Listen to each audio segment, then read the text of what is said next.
Bienvenue sur notre chaîne pour une plongée au cœur d'une actualité brûlante qui secoue le Cameroun. Imaginez, 188 églises de réveil fermées d'un coup à Yaoundé, la capitale, des portes scellées, des fidèles désemparés et des pasteurs en colère. C'est la réalité depuis quelques semaines, une opération choc orchestrée par les autorités camerounaises sous la houlette du ministre de l'administration territoriale, Paul Atanga Ndiaye. Officiellement, il s'agit de mettre fin aux nuisances sonores, aux pratiques douteuses et à l'essor anarchique de ces lieux de culte qui pullulent dans le pays. Mais derrière cette décision, une tempête de controverses éclate, liberté de culte menacée ou nécessité de régulation. Aujourd'hui, on décrypte pour vous cette affaire qui divise, entre assainissement d'un secteur hors contrôle et accusation d'injustice. Restez avec nous, ça vaut le détour. Commençons par poser le décor. Le Cameroun, 28,3 millions d'habitants, est un pays où la foi occupe une place colossale. Parmi eux, plus de 3 millions de fidèles se tournent vers les églises de réveil, ces mouvements religieux charismatiques qui promettent miracles, guérisons et prospérité. Depuis les années 1990, leur croissance est fulgurante, boostée par des crises économiques à répétition. Quand le portefeuille souffre, beaucoup cherchent refuge dans la spiritualité. À Yaoundé, dans des quartiers comme Mbomam, dans le 4e arrondissement, ces églises sont partout, dans des garages, des maisons reconverties ou des bâtiments improvisés. Mais cette expansion a un revers, une grande partie opère dans l'ombre, sans autorisation légale, et souvent au mépris des règles. C'est là que le gouvernement entre en scène. En décembre 2024, Paul Atanga Ndiaye tire la sonnette d'alarme après des mois d'enquête. Le verdict tombe, 188 églises de réveil à Yaoundé sont jugées illégales. Bruit incessant perturbant les voisins, extorsion des fidèles sous forme de dons exorbitants, pratiques parfois ésotériques.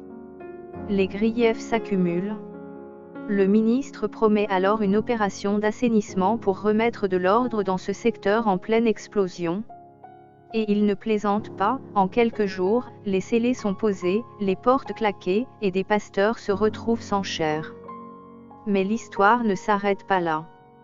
Prenons l'exemple de Didier Ahanda, un révérend bien connu à Mbomam. Il y a 10 jours, sa vie bascule. Je suis sorti de l'église, et à mon retour, elle était scellée.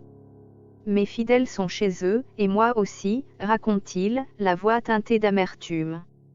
Comme lui, des dizaines de pasteurs sont sidérés par la brutalité de la mesure.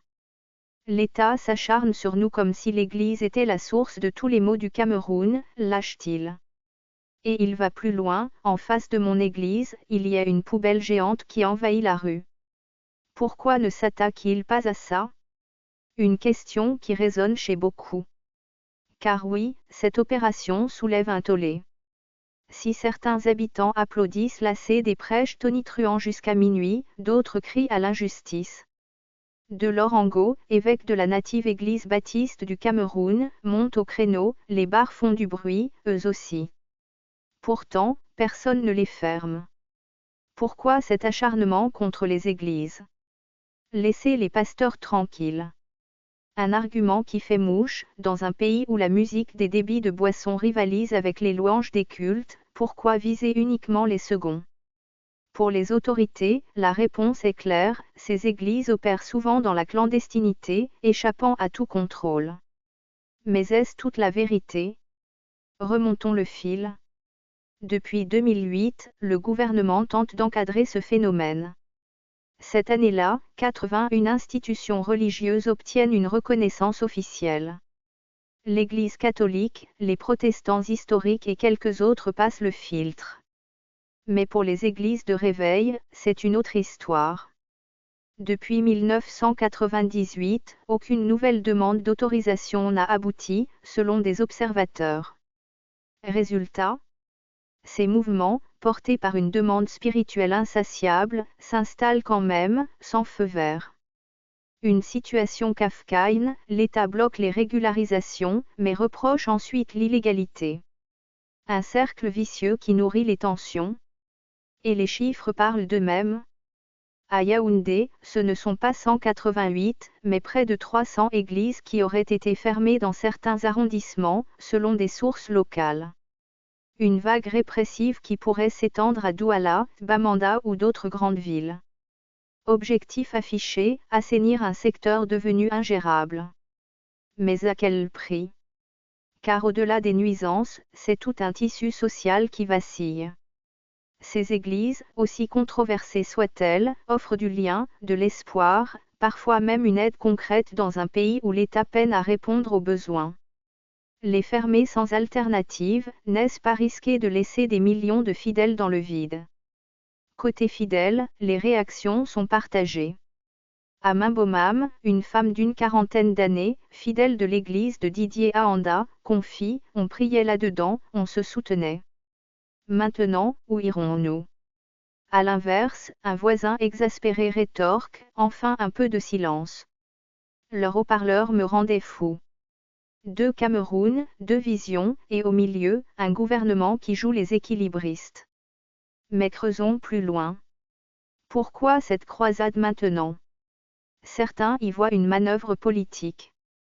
Paul Atanga Ndiaye, fidèle du président Paul Biya, pourrait chercher à marquer des points dans un contexte tendu.